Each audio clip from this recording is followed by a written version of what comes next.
RPG de mesa, walkie-talkies, fliperamas, televisão de tubo, VHS, Kate Bush, mullet, ficção científica oitentista, tudo isso numa época onde ainda era seguro ficar na rua até tarde.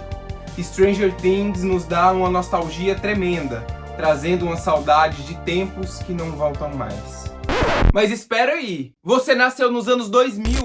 Stranger Things foi lançado em 2016 e agora, no dia 26 de novembro, vamos ter o início da conclusão de uma das séries mais icônicas da história. E um dos grandes responsáveis pelo seu sucesso é a nostalgia que a série traz com a sua representação extremamente atrativa dos anos 80. Mas quando a gente vê Running Up That Hill da Kate Bush virando trend no TikTok, essa atração pela nostalgia deixa de fazer um pouco de sentido. Mas hoje vamos investigar o que está por trás dessa nostalgia, indo muito além de um deslumbramento estético. Há muito tempo atrás, no século XVII, o médico Johannes Hofer criou o termo nostalgia, que mistura nostos do grego, que significa saudade de casa, e algos, que significa dor, para explicar a profunda saudade que estudantes e soldados de guerra sentiam de suas casas. Esse termo, que no passado serviu para designar um distúrbio, hoje em dia a cultura pop viu como grande fonte de dinheiro.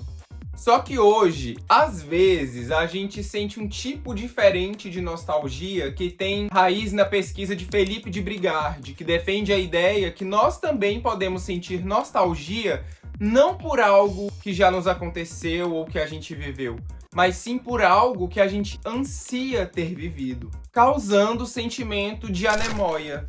Termo cunhado pelo artista John Koenig no seu livro Dicionário das Tristezas Obscuras. E se você aí também já sentiu saudade por algo que nunca viveu, já curte o vídeo que ele só tá começando.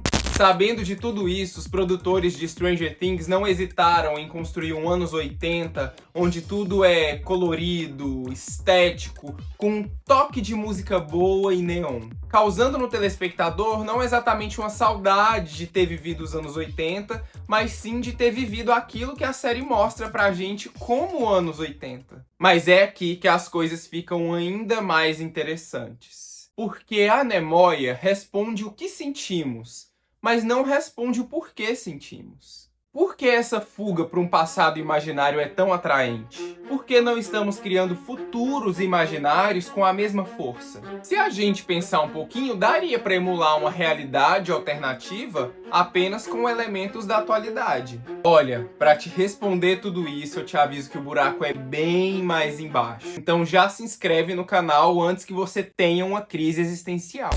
Hauntology vem de hunt, assombrar, e ontology, que é ontologia. O filósofo francês Jacques Derrida criou esse termo em Espectros de Marx para nos explicar que mesmo após a queda da União Soviética, o marxismo assombraria a sociedade até o seu fim. Mas o teórico cultural britânico Mark Fisher usou esse termo em Fantasmas da Minha Vida para explicar que a cultura hoje é assombrada por fantasmas de futuros perdidos. Ele diz que a gente vive sob a ideia do realismo capitalista, onde é mais fácil imaginar o fim do mundo do que imaginar o fim do capitalismo. Por isso, hoje a cultura parou de conseguir criar algo novo. O futuro que antes era empolgante, cheio de carros voadores e utopias, foi cancelado. E o que a cultura pop faz quando não consegue mais criar um futuro? Ela fica obcecada em remixar o passado. Para entender todos esses conceitos de maneira ainda mais aprofundada, os links dos livros estão aí na descrição. E adquirindo por esses links, vocês me ajudam a continuar mantendo o canal sem gastar nenhum centavo a mais por isso. Voltando ao nosso assunto, entendendo tudo isso, fica claro que Stranger Things não é só uma homenagem aos anos 80.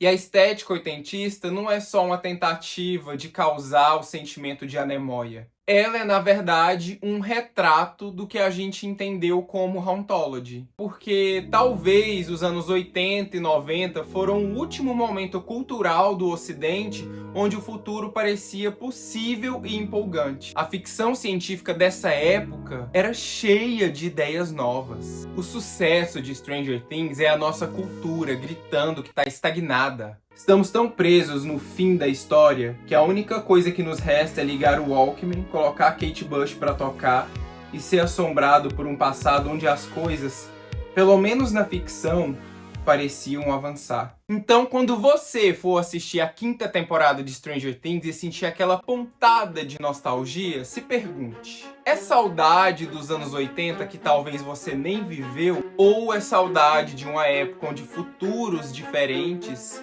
eram possíveis?